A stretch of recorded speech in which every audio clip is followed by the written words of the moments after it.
Halo semuanya, bertemu lagi dengan channel Tukang Tracing.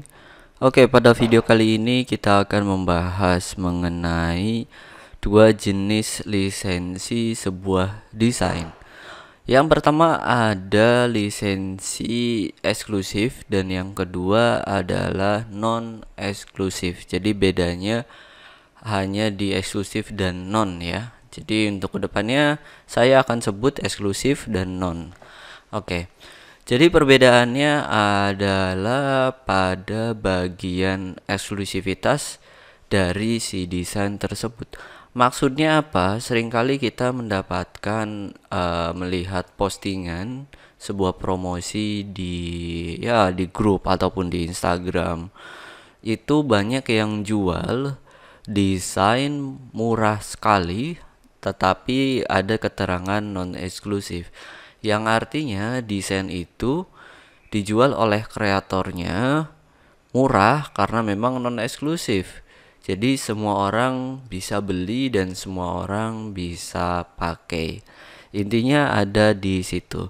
Jadi buat teman-teman ketika melihat desain yang sangat murah dari harga pasaran, contoh misalnya untuk satu desain simpel katakanlah tarif umum di Indo yaitu 300.000 misalnya untuk satu kali artwork ataupun apapun itu.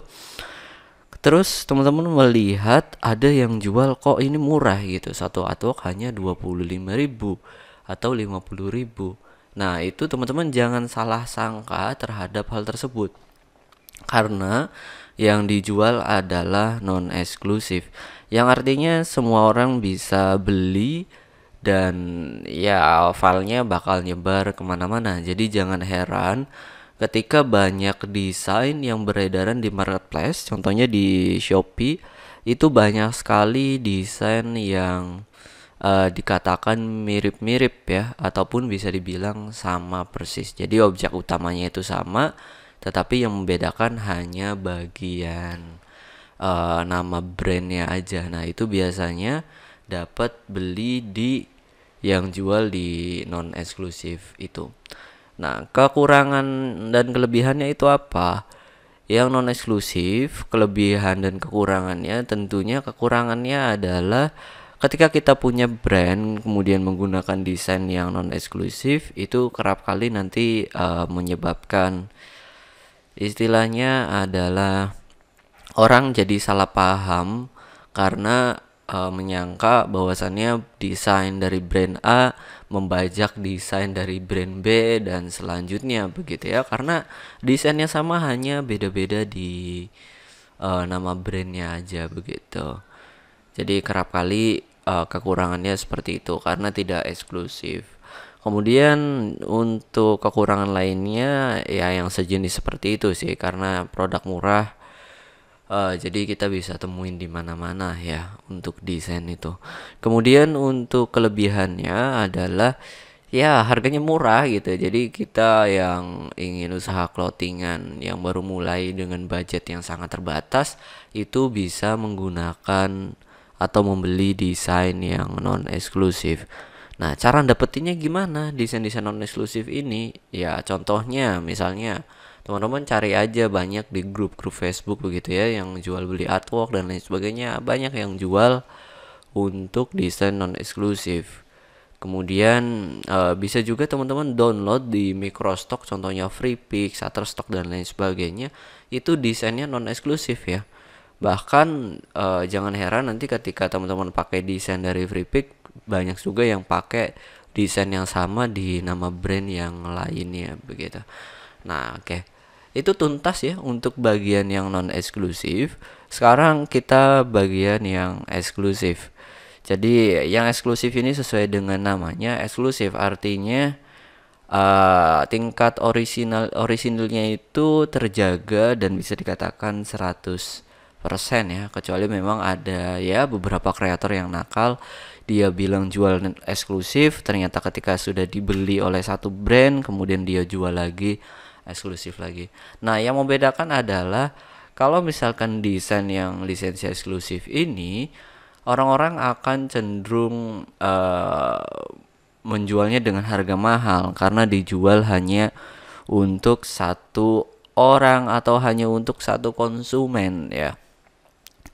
Misalnya ada satu brand A gitu ingin beli desain di kita, kemudian kita punya desain yang masih terpajang di Instagram dan belum laku, kemudian dibeli.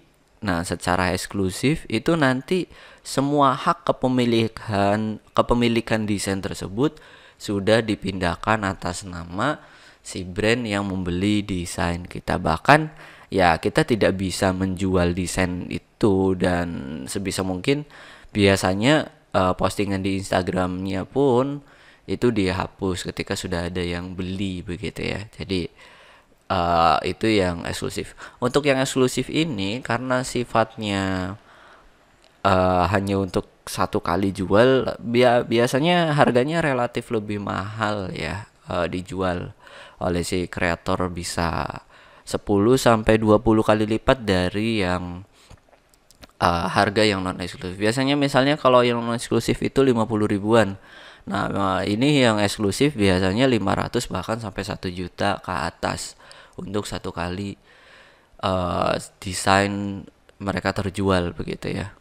Nah, jadi ya tergantung teman-teman nantinya ingin bermain di ranah mana, apakah ingin sekali jual langsung dapat besar atau yang jual berkali-kali tapi nanti dapatnya kecil, tetapi kalau misalkan lakunya banyak maka dapat besar juga. Nah, kelebihan dari eksklusif ini adalah dari sisi buyer atau dari sisi konsumen itu dia dapat desain yang benar-benar utuh, kepemilikannya punya dia sendiri. Ketika dia dicetak dalam sebuah kaos misalnya, kemudian dijual belikan, itu nanti desain yang ada di kaos tersebut eksklusif, dan ketika ada yang memakai desain itu di brand lain, brand yang lebih dulu memiliki desain ini bisa mengklaim bahwasannya brand lain yang memakai desain yang sama adalah desain bajakan, karena ya tadi dia beli secara eksklusif oleh kreator ataupun oleh si desainernya sendiri. Bedanya hanya di situ ya. Jadi aku sudah jelaskan secara rinci mengenai eksklusif dan non eksklusif ini. Tentunya teman-teman mungkin punya pandangan sendiri, apakah ingin berjualan desain secara eksklusif ataupun non eksklusif begitu. Oke, itu aja dulu yang bisa dibahas pada video kali ini. Teman-teman bisa diskusikan di kolom komentar jika ada yang ingin ditanyakan. Oke, sampai bertemu di video selanjutnya. Terima kasih.